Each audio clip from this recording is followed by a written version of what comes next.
সংখ্যা বা নাম্বার এই শব্দটিকে পর্তুগিজ ভাষায় বলা হয় নুমেরো অথবা নুমেরোস।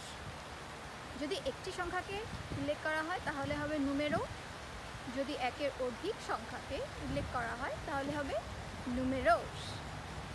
এবার আমরা শিখব পর্তুগিজ ভাষায় 11 থেকে 20 কীভাবে বলা হয়।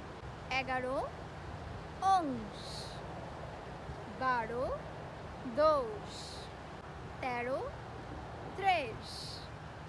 এখানে একটা কনফিউশন তৈরি হতে পারে, কারণ 3কে বলা হয় ত্রেশ আর 13কে বলা হয় ত্রেশ। পার্থক্যটা হচ্ছে একেবারে শেষের যে অক্ষরটা সেটাতে। 3কে বলা হয় ত্রেশ, শেষের যে অক্ষরটা হবে সেটা হবে স। 13কে বলা হয় ত্রেশ, জ, শেষের যে অক্ষরটা সেটা হবে জ। তাই খেয়াল রাখতে হবে 3 এবং 13-র পার্থক্যটা হচ্ছে শেষের অক্ষরে।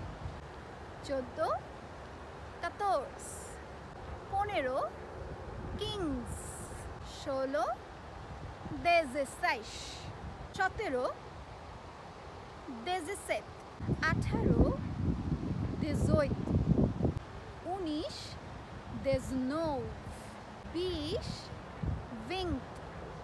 আবার 11 থেকে 20 পর্যন্ত বলছি।